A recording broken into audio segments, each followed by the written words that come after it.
Hey and welcome to the Strategy Sessions. My name is Andi Jarvis from Eximo Marketing, your host for this podcast.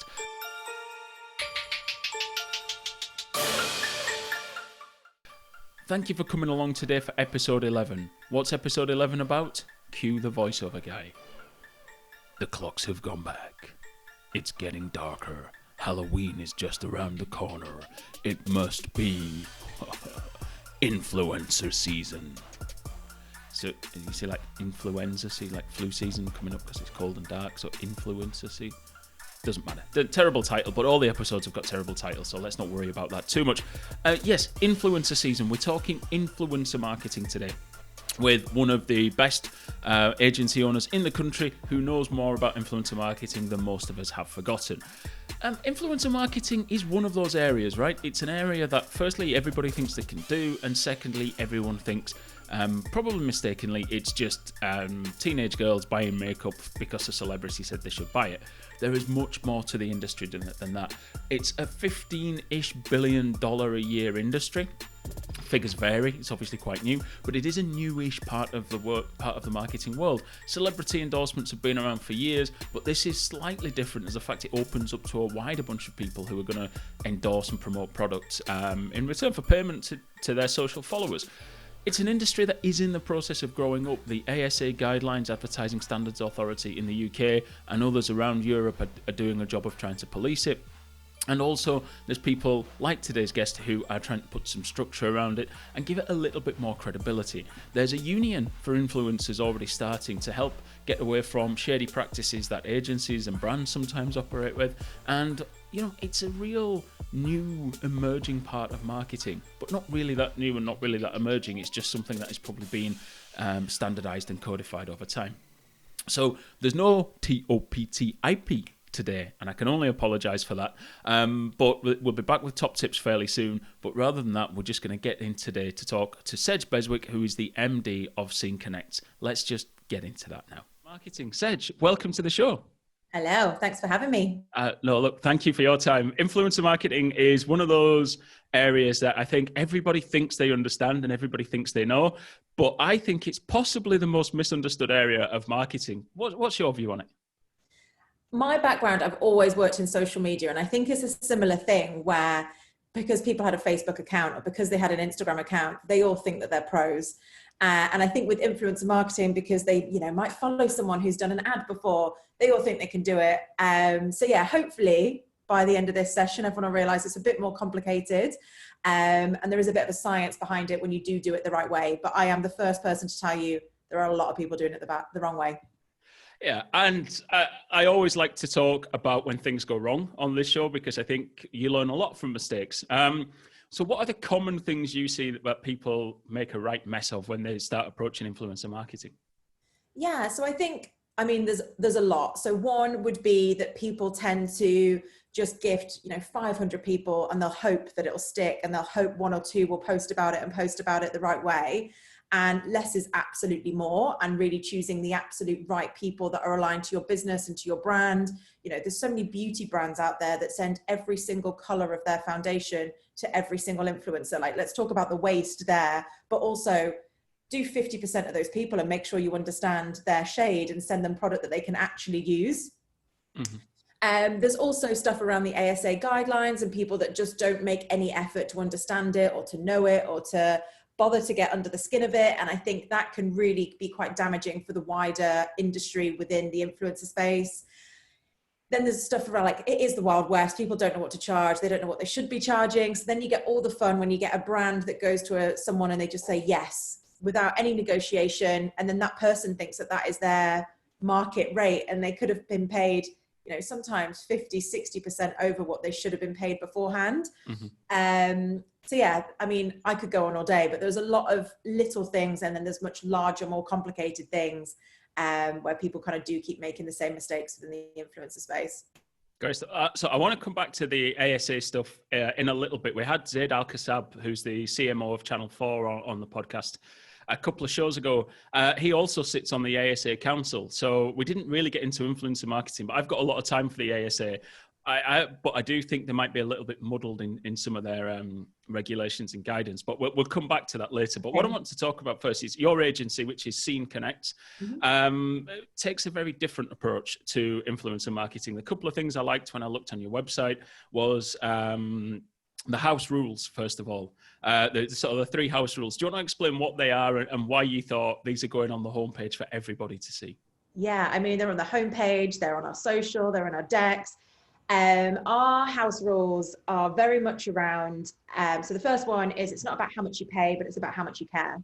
So you see so many businesses that will pay, as I said at the first point, so much more than they should do, or anyone can get in touch with a Kardashian agent and pay them a small fortune. But actually, what does that mean and what does that do? Because the next day, a Kardashian will be promoting someone else that might be a completely competitive product. So for us, it's much more, how do you use influencers almost as an extension of your existing business, as an extension of your social team, your PR team, where actually you really kind of get full value in them and full understanding of what their weaknesses are, or where they may need more support or more advice and more help. And actually you can then negotiate better rates and negotiate better contracts, because it feels like a two-way partnership versus a badging exercise. We also then have, it's not about reach, but it's about authenticity. This one touched my heart when I saw that. Like, yes. Yeah, and like, look, we do some of the big heavy hitters. We've just done a partnership with Lewis Capaldi. We have done footballers such as Jermaine Genius or Wayne Bridge. We do Frankie Bridge, but the difference is it has to be the right person. So we do a lot around archetypal alignment, so kind of tapping into the 12 psyches, and it makes sense. Like, you think Harley Davidson and you think like outlaw, you think rebel, and you can imagine this kind of like bearded, tattooed guy on a motorbike.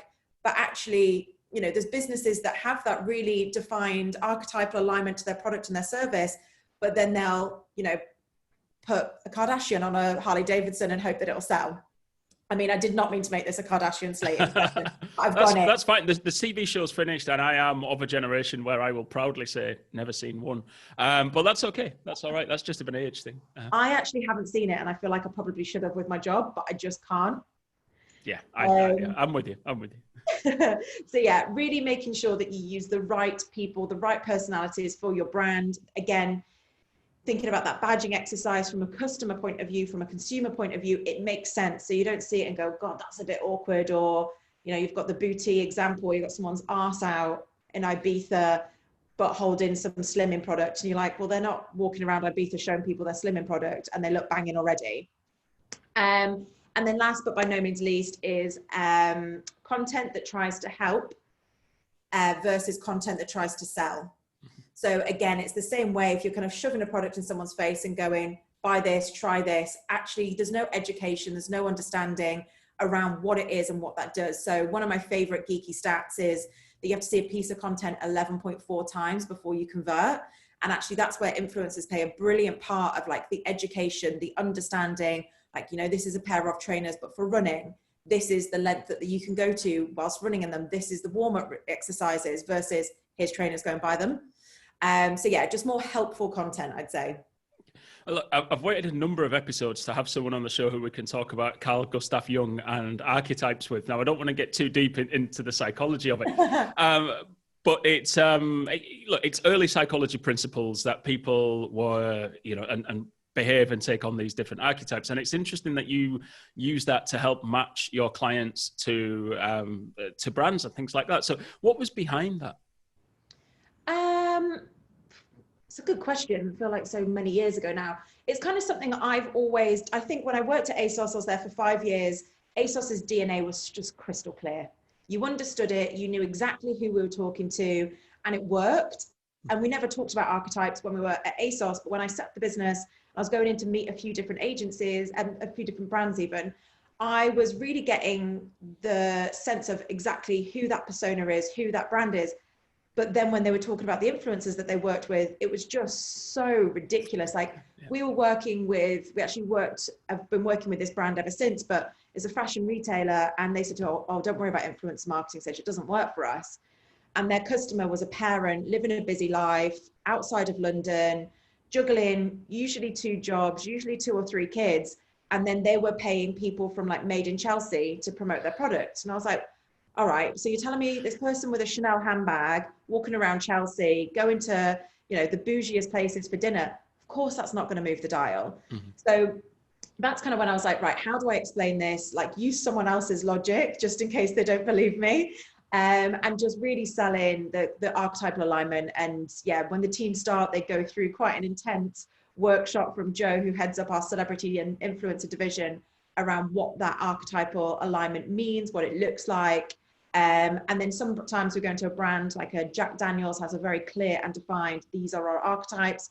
And other brands have it, but they just don't realize what it is, or they call it something different. So as soon as you can kind of explain that, they're like, oh yeah, I know what our brand persona is. And I know actually who would be right and who would be aligned to the business. Fit from that. Now, the other thing, and again, I don't know enough about Young to make this a whole podcast about him, but the other bit I remember from studying Young is about how some people wear different masks at different times during the day, during their lives and things like that, which kind of I thought was a great jumping off point into that question of authenticity again, but more about from the influencers end, when you see either influencers jumping between different brands, or that is their social reality a reflection of their real life, or is it all put on? And how do you manage that when brands are looking for maybe authenticity or looking to talk about certain subjects, whether that's pride, whether that's Black Lives Matter? And there's this issue of, is it just all fake for social, or is it real? And how do you manage all of that? Yeah. So no, influencer or not, no one person is just defined by one thing. So even when I try to think about my archetype, like I would say I'm a rebel. I don't do things by the book, and I challenge the status quo.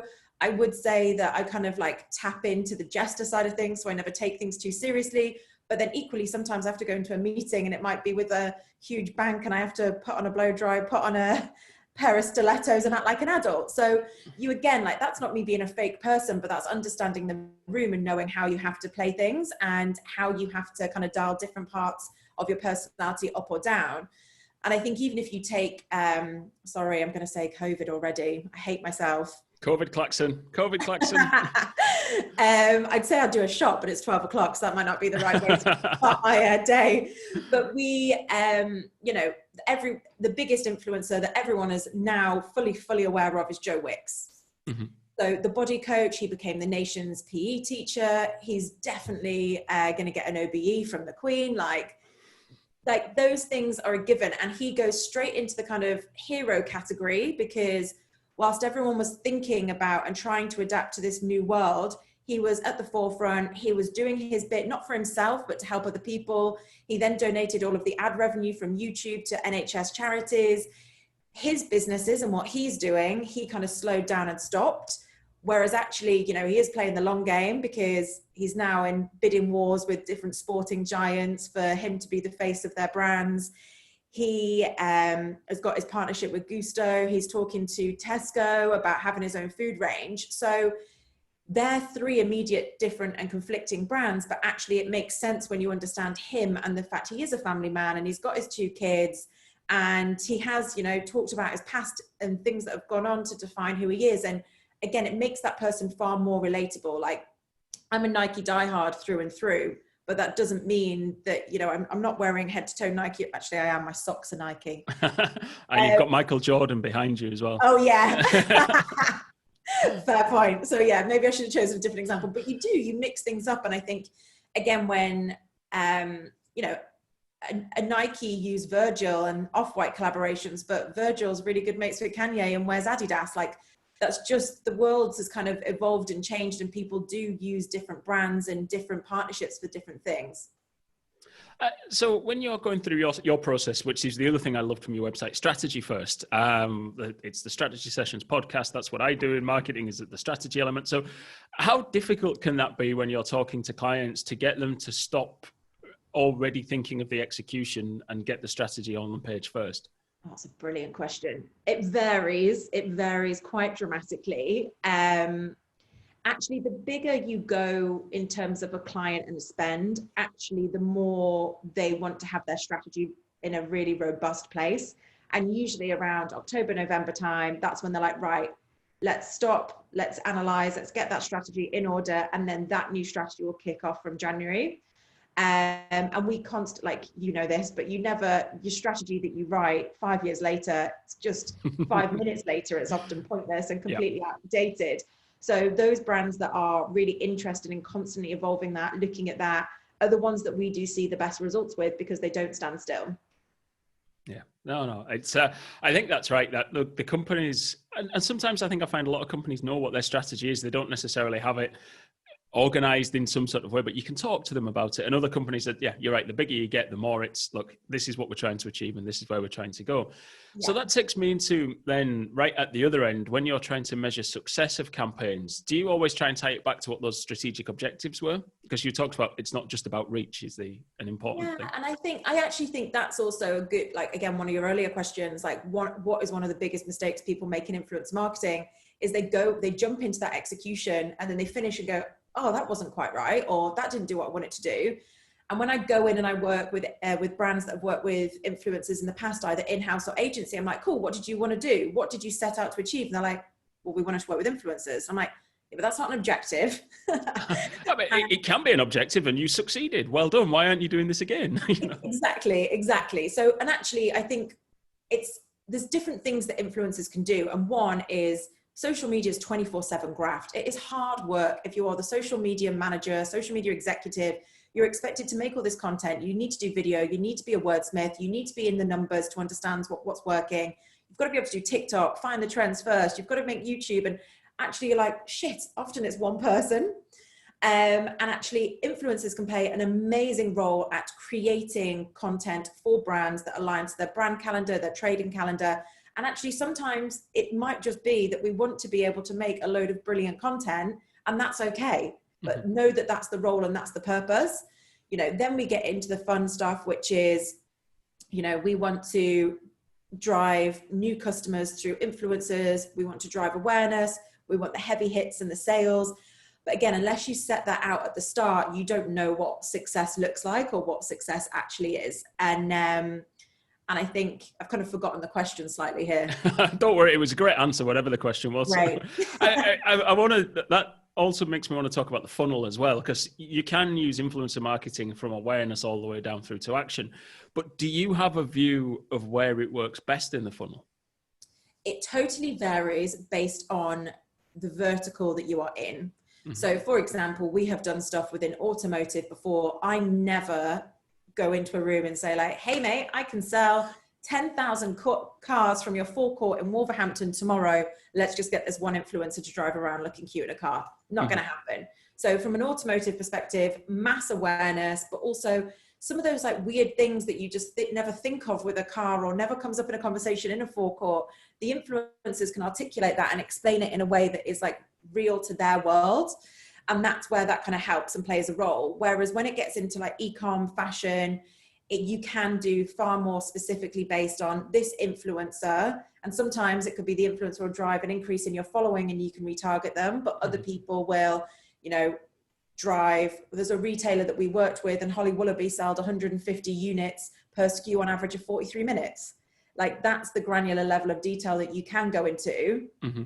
I won't tell you how many customer care complaints it drove because they couldn't get that one item. But yeah, they're just kind of the fun balances that you've got to play. Yeah, I think I did some work in the car sector once, and what really surprised me, well, it wasn't surprising when you think about it, was that the outside of the car, the shape and the look, gets people to come in and want to test drive it, but it's the interior of the car that is the decision, that makes the purchase decision.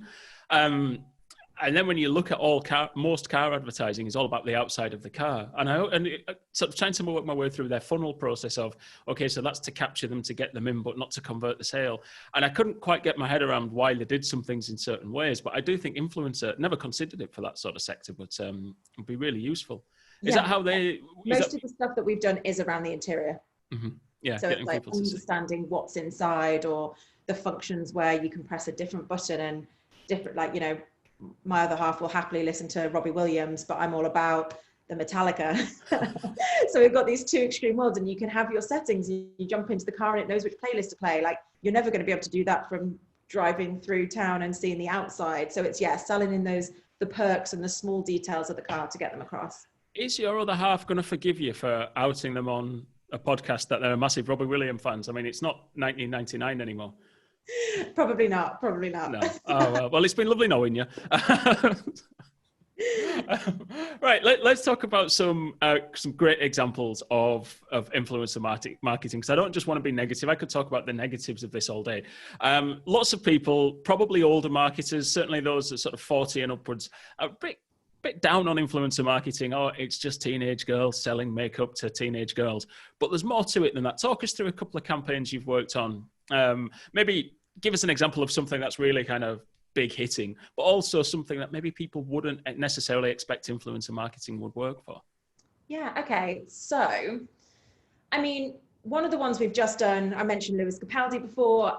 So you might have seen some press, although obviously Lewis Capaldi now might not be right for 40 plus after Who Wants to Be a Millionaire. Did you see that? I didn't know. What's he done? Oh my God, this was so good. So it was Who Wants to Be a Millionaire. Lewis Capaldi's been on his socials saying that he's just sold however many million tracks. And the question was something along the lines of like, which singer-songwriter has just sold however many million tracks it is this year? And it was like equivalent of like a Robbie Williams, and then it was Lewis Capaldi. And this woman used all three lifelines and was literally just like, I have no idea who this Lewis Capaldi guy is. And he's then created his own t-shirt range. And he's like, I have no idea who the hell Lewis Capaldi is. Or like when you've got a lifeline and you still don't know who he is. Brilliant. So he was like, it's so funny because he was like, in my world, he's like, you know, I think I'm really successful. I'm so fortunate for my career. I've worked really hard and these are the things I've delivered. But then actually there's this whole market, people just have no idea who I am. Yeah. He does seem like the best bants ever, Lewis Capaldi. He just seems like great fun. Brilliant. Really, really fun, really entertaining, doesn't take himself too seriously, which is, it's what you want. You don't want to get on set and then have to really warm someone up. But we did a campaign with him with a retailer, and he'd been talking about the fact that he'd put on quite a lot of weight during lockdown. He was getting his deep fried pizzas delivered because he's a Glaswegian. And we kind of picked up on that. Yeah. And he had a new music video that he needed to shoot. We couldn't send our production team to his house to capture and to create this content. He was like literally, and I'm not exaggerating, in his shed. And we were through FaceTime with multiple different people trying to like direct a music video.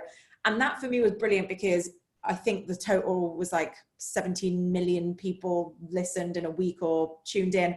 I didn't have the numbers here but it was fun. It gets the team kind of thinking differently and having to adapt to how they could do stuff. But actually the whole music video was around the product, around fitness and different gym equipment. And then we tied in, so the outfits that he was wearing, we auctioned off. So then he's a big advocate of Mind charity. Smaller charities that aren't NHS charities have been really struggling throughout the last 9 months of this year, because everyone's focus has gone NHS, how can I help?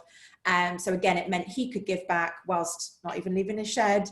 The content is brilliant. It's funny. It's so online for the brand. He's personally brilliant for the brand too. So yeah, that was a really fun one. Then we've got, what other stuff can we do? Trying to think of it, like, 'cause as you say, like most people think fashion and retail. I mean, you did mention earlier you went in for a meeting at a bank in your heels. I don't know if that was just an example. Do you work with banks? Because they would seem like an interesting sector to be doing influencer marketing. Yeah, so actually we were just talking to a bank last week, and the big one, and and it was a similar thing of like, how would this work? Well, let's start the conversation for 10. And actually the way I always think about influencers is that they are businesses within their own right. And like you say, sometimes there might be a 14-year-old girl who's selling beauty. Sometimes it might be a 16-year-old guy who's into gaming on Twitch. And they're coming up with these ideas around product ranges. They have got unbelievable retention rates in terms of viewing that content. But actually, how do they set themselves up as a business, in the sense from a financial perspective?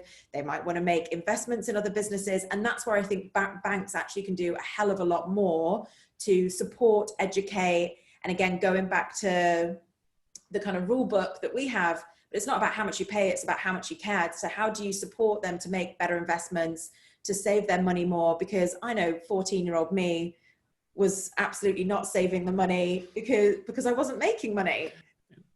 whereas they are, and they don't necessarily have the infrastructure and the support around them to know what to do, because sometimes those parents don't understand what they are doing either. Yeah, no, it must be quite a difficult world as well, because it's moved so quickly through a generation who, like you said, don't maybe understand what their kids are doing. Although my daughter is a massive fan of Tiana, or new Tiana Wilson, which seems to be a whole family enterprise involved, which is, I don't know, probably a good thing.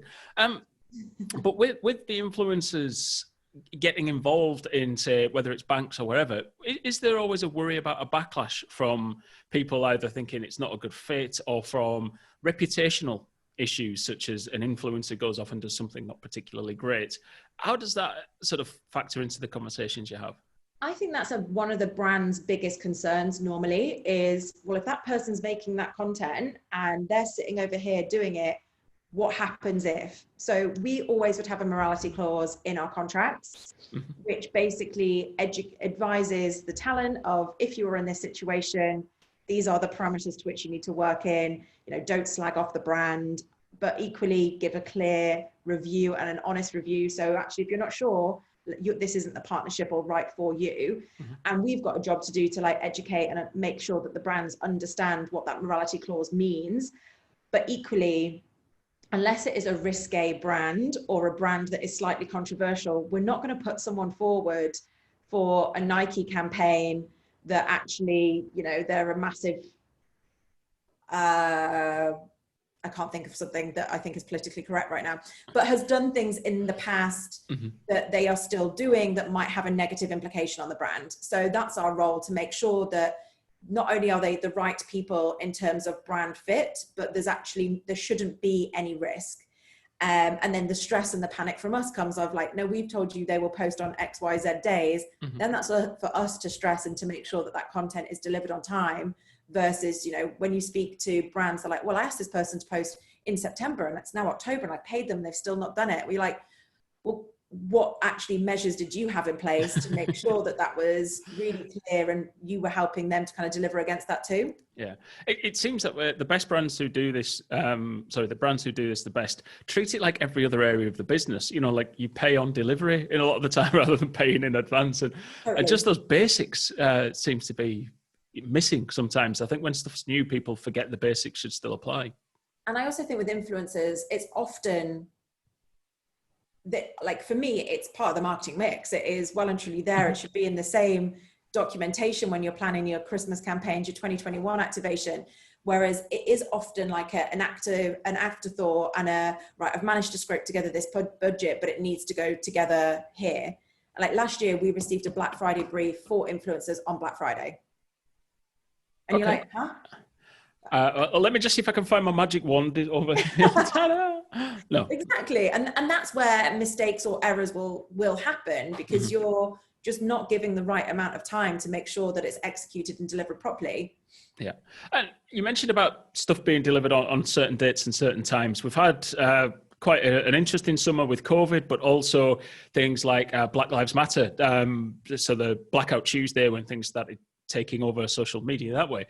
What's the approach there when, if you've got content due to drop for a brand and all of a sudden the day before you go, oh shit, tomorrow's Blackout Tuesday? What's the process there? What's the thoughts on there? Yeah, so if there is something that isn't forward planning that happens to be a really key moment, or something that you really should honor and kind of take that time to appreciate and give it the light it needs, then we work so closely with the influencers, we could say, heads up. And sometimes they wouldn't have heard of some of these things, like, we need you to change this. I had a really classic example at ASOS where we had an influencer network. They had to post, I think it was twice a day, onto social media. They each had a chosen platform. And one of the girls had posted a picture of France, and it was like, holiday is always a good idea. And it was a scheduled piece of content rather than like her outfit looks. And literally about 4 minutes after that scheduled post had gone live was when a plane crashed in France. And unfortunately, you know, it was horrendous. A lot of people lost their lives. And the influencer at the time was actually on a plane. So we couldn't get hold of her. And that for me was the biggest lesson, when actually you control that content too. So it was branded ASOS. immediately we got everyone's password. So if anything like that was to happen, we could be reactive. We had to wait 3 hours because not another person had access to her branded social handle. So you often learn those things the hard way, I think. So all the best lessons come that way. Yeah. But if it is anything like you say with Blackout Tuesday, we'd kind of heard about that the week before. We were able to then change the content, and actually we advised all brands and said to all brands, never mind Blackout Tuesday, like this needs the airtime, let's pause everything and start again the next week.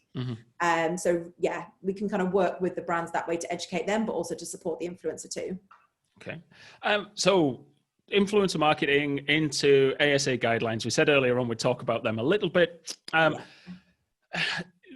haven't been too involved in influencer marketing probably for sort of 4 or 5 years, when a lot of the guidelines were kind of coming out. And where I was based in Belfast at the time, we were working all Ireland. So we had 2 jurisdictions to try and get on top of the regulations in the Republic of Ireland and the UK regulations. And it was a massive pain in the arse, to be honest with you. But some of the regulations seem to make sense, like they add in ad and things like that, hashtag ad. But it seemed in the early days that it was easy to sort of bury that, especially say on Instagram, where you might be putting 20 hashtags. Some influencers were just dropping hashtag ad right in the middle of their hashtag stream, and you didn't know it was authentic content. Now, I know a lot of brands are saying we want that authenticity in there. We want people to know this is paid for content. But I'm equally sure there's a whole pile of brands who are like, let's just, keep it on the down low. So what's your view of, firstly, of the ASA regulations? Are they fit for purpose in your view? And about the way they implement them and tackle abuse of those regulations? Yeah, so first off, we won't work with any brand that does not want to comply to the ASA guidelines. We have had probably 2 or 3 in the 4.5 years we've been running brands say to us, no, we don't need to comply to them. And for me, there's no point. Like, I don't want that person, that influencer, that celebrity to be the one that's called out and made an example of on a campaign that we were doing. I would never want to see any of the team working on stuff where they think they don't have to be compliant. And I think, people think influencer marketing is this new shiny thing. Like when I worked at Red Bull 11, 12 years ago, I was doing influencer marketing, which was called something different. And then there were no legislations. It was really, really the Wild West. And it still is. So I do think the agencies, the brands, and the talent all have a role to understand what those guidelines are, to make sure that it is clear and transparent. And if your audience is right, they will support, and you're working with the right brands, they will support you for the fact that this is your career and that you're managing to get these amazing partnerships. And audiences are more responsive when it's longer term partnerships.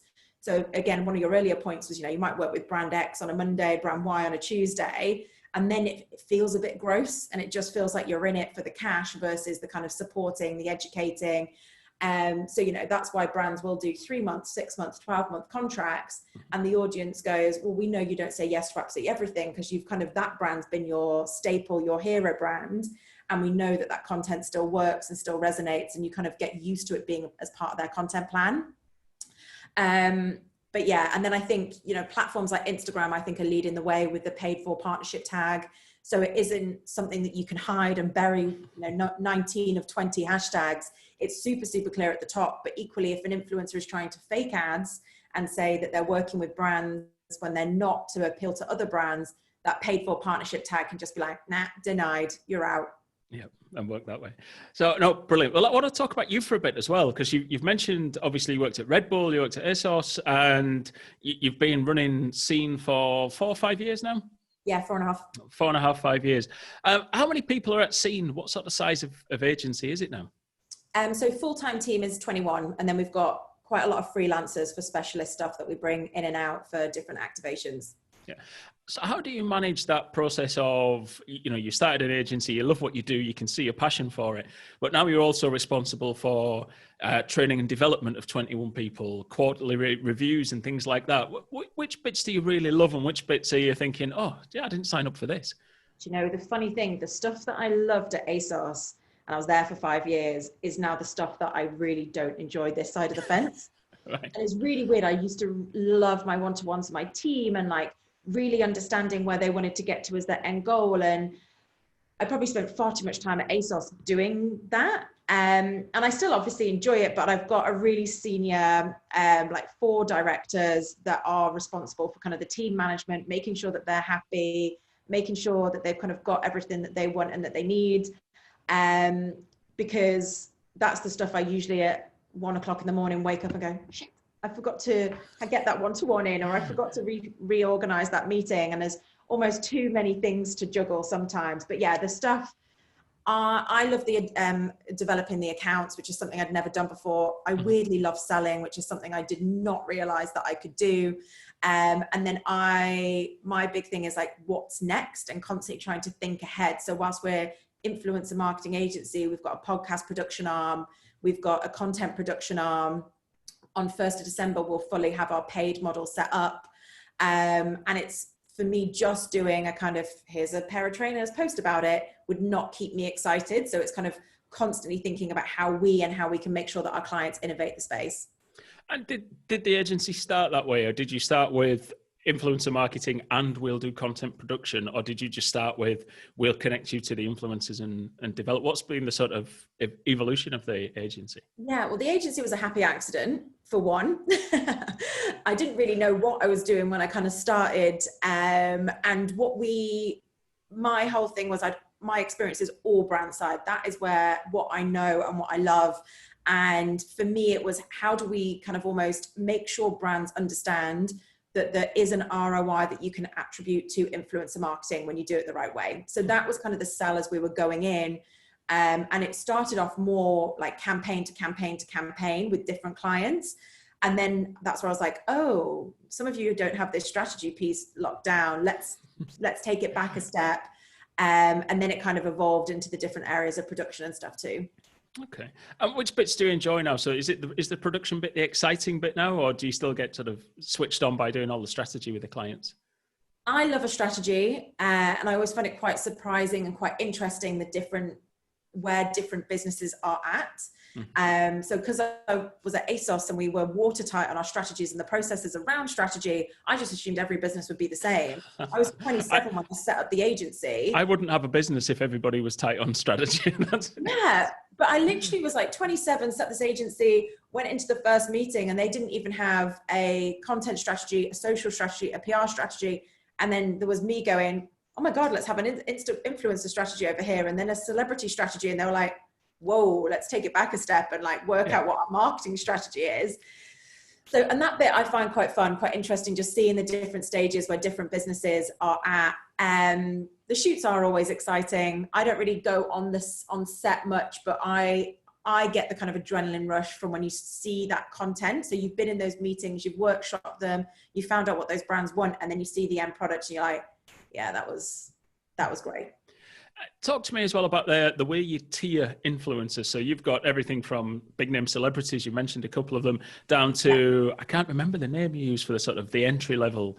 But what was the thinking behind that? Yeah, so we don't use micro and macro because that means something different to every single person that you speak to. And sometimes, on what we found, like in year 1, we were going in and saying macro, and the person in the room was thinking something completely different in terms of that tiering system. So we tend to have like the celebrity, and we do a lot of celebrity endorsements, celebrity partnerships.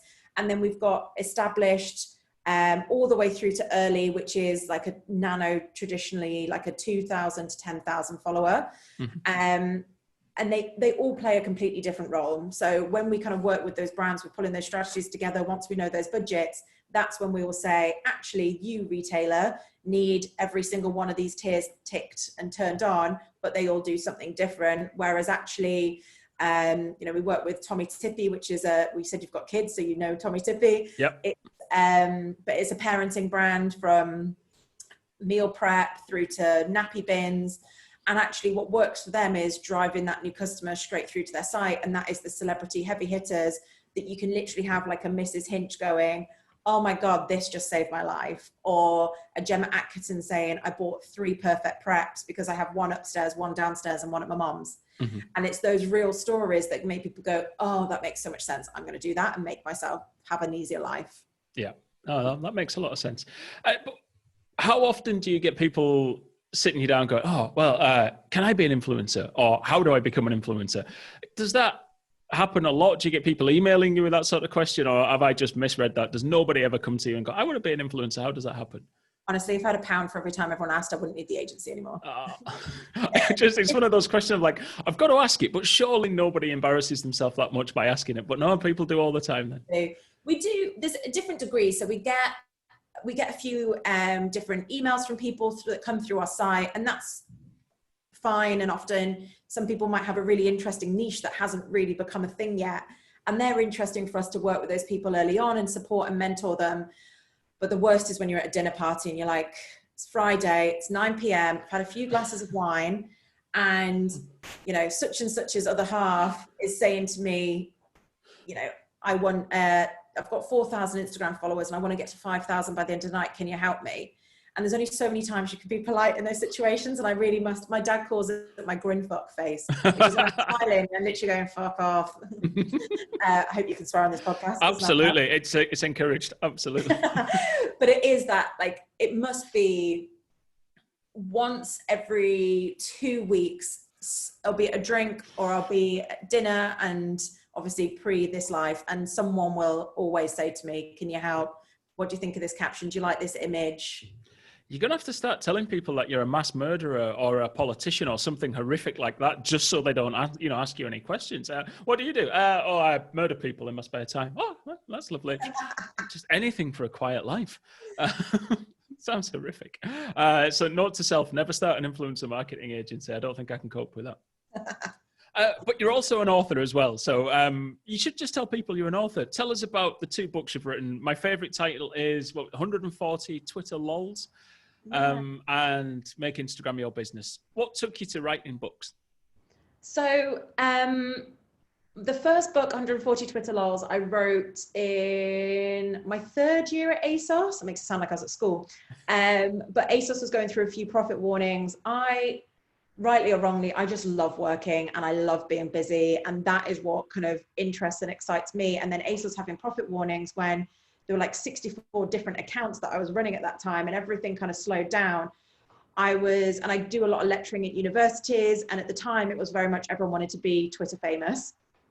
So I basically took 140, because at the time there was 140 characters on Twitter, of the best accounts out there in different sections. I self-published, but ASOS did buy, I think it was 1,000 copies of the book. And it was my way of, like, it was aimed more at students, that if you want to be great on Twitter, if your first job's in Twitter, make sure you follow these accounts, think of their different USPs and the interesting ways in which they run these accounts. Mm-hmm. I hated the process. I swore blind I'd never, ever do it again. The writing, it was fun. And then you've got to, like, you know, upload it to a certain dimension and get a cover. The cover for that one is pretty shocking. But then when I set up Connects, then I was like, God, everything's evolved so dramatically, and only people now want to be Instagram influencers. So I did a similar process again, but it was calling out 100 different amazing Instagram accounts and what the one thing they were using to make their account stand out. So it was different things around tips on how many hashtags you should be using, to how many times you have to post, but all through the, like, narrative of these amazing creators, and gives me an opportunity to be like, I think you're shit hot, well done. So is the next book TikTok? You know what? You're not the first person to ask me that. Come on, it's got to be, though. It's got to be. I mean, maybe. If I was going to have done it, I should have done it during lockdown, when TikTok just went through the absolute roof and I didn't need to leave the house. So I had all my evenings to do it. But I think I'm still scarred. So where do you see social going next, and how do you keep up with that as an agency? Because I think from what I can see, that the people who are exploding on TikTok aren't necessarily the ones who are big everywhere else. Some of them are, but are you do you have to then keep your eye on every new channel coming, going, is this going to run fast? What happens next? Yeah, we definitely do. And I tend to divide them up between the team, and like Kojo, who heads up our data arm within the business, he kind of keeps his finger on the pulse around there. But, the team are keeping an eye on things like Triller at the moment to see whether that will take over TikTok. TikTok don't seem remotely bothered by Triller in the slightest, but kind of how does that evolve and what does that play on? In terms of like social more broadly, we've been doing this for years, but it is evolving into that paid model more and more. There is also then longer form content, so not just YouTube, but also Twitch, IGTV, and then you've got the like TikTok short, snappy, bite-sized, more fun, playful, which again isn't anything necessarily new, but it's just constant cycles of evolution in terms of like where that content sits and where it lives. Like we were all excited about Vine however many years ago, and now we've all forgotten about it, but we're doing the same thing on TikTok. Rest in peace, Vine. It's had 10,000 spins on Vine. What? Kids now are looking at you going, I don't even know what you're talking about. Yeah, so, exactly. Hey, those were the days. The joys of getting old, eh? The joys. So tell me, what advice would you really wish somebody had given you? So Red Bull was your sort of first big job. What advice do you wish somebody had given you back then? To not be a prat all the time, probably be the main one. So no, I think in terms of like general advice, this is probably more when I was like 11, but I did kind of mess around at school and didn't necessarily take things as serious as I should. And maths is the big one where I'm in marketing and people associate marketing to colouring in all day, every day. Mm-hmm. And my job's just maths, like presenting numbers to the board, doing all the profitability for different accounts. So yeah, if you're that young, listen to the podcast, pay attention at school. Yeah. I think when I was kind of kicking off at Red Bull. Sorry, if there are people that young, we should apologise to the parents for her potty mouth and your swearing earlier on. Oh yeah, Sedge. you really should. Yeah, don't say fuck anymore, please, whatever you do. We don't want to upset any more children. Sorry, carry on. I interrupted you there. Yeah, great point. But I think one of the so when I worked at Red Bull, you got paid per hour. So I was there 18 to 21 and I was paid £7 an hour, which is like mad when you're that young, but you could choose how many hours you wanted to work. So for me, I did 8 hours at uni. So I just worked and worked and worked. And I actually really wish my boss at the time had been like, it's all fun working, but actually strike a bit of a balance, because I just had ingrained in me even from such a young age to just, and I am like driven and I am like crazy ambitious, but it was when people are like, what hobby do you have? And do you do yoga? And I'm like, even if I tried now, I just don't have that mindset. And I can only chill out once I've like got everything off my to-do list. Yeah. So yeah, work-life balance, sort it out. Get that sorted. And what was the other question I had for you? Talk to us about a lesson that you've learned. So we talked sometimes about campaigns that didn't work, but what lesson did you learn the hard way? A few have come up in this. It's like therapy sometimes, isn't it? Yeah, it's great. One of the funniest ones I've ever had, and this was while I was at ASOS, and this was before live, and obviously again this year, just live is Instagram Live, LinkedIn Live. Everyone's giving you a notification about going live. But we used to bring in like quite a hefty external production team that would help us to do live-based content. And the first time we did it, I did like a digital version of Pass the Parcel. Everyone who tweeted in and answered a question correctly, they could win a prize. It trended worldwide, which at the time should have cost the business about 500 grand. It gave me mega kudos internally because ASOS was getting press coverage about doing live before anyone even knew it would be this mainstream thing. And so I was like, right, I'll do it again. Valentine's is coming. We'll do a live version of like Take Me Out. And just was the worst thing I have ever done in my entire career. So we got all of the different ASOS models, and I knew them all well because I was grabbing them for like different pictures for our social feeds. I'd prepped them through their agents to be like, right, these are the questions that we're going to ask. And if people could tweet in with the right answers. And the first question was, if you weren't a model, what would you be? And the first one wrote on a piece of paper, MODL. And I was like, what's that? Behind the scene, he was like, a model. And I was like, oh my God, you don't know how to spell your own career. And the question was, if you weren't a model. So then I'm trying to like, and again, I must have been like 23 at this point. And I'm trying to say to all these videographers, like, cut, move on. So everyone's just tweeting going, these ASOS models are just a thick, or like, and I was like, then these are amazing models. They've got such brilliant personality, but I've now terrified them because they're not used to doing things live.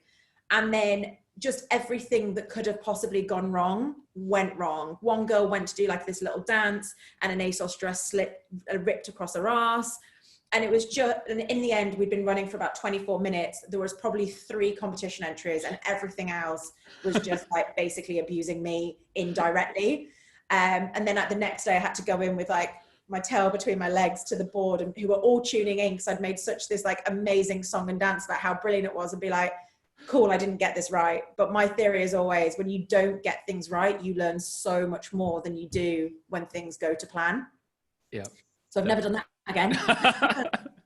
It's when you get the text message at some point about 9 o'clock at night from the boss, but you just have a look at it and it says, oh, 8:30 appointment in his office. Oh, shit. Yeah, literally. But ASOS was actually really did fuel or it did in my day anyway, and again, I haven't been there for a while, but it fueled the mentality of like, make mistakes, that's totally fine, because it means you're doing things that other people haven't done and there's not a rule book written for it yet.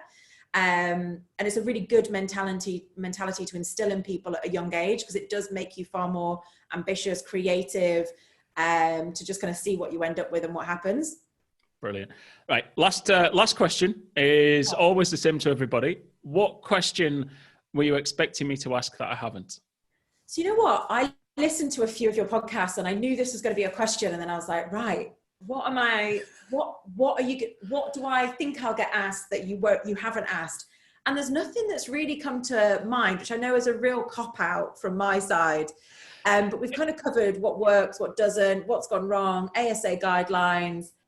How do I kind of keep on top of things? Like, you've nailed it, mate. It just means I'm a superb interviewer and world class at this. So I should really ask at this point, how do I become an influencer then? I've got an audience of, I think I've got an audience of about 13 people on the podcast. So surely, can I be an influencer?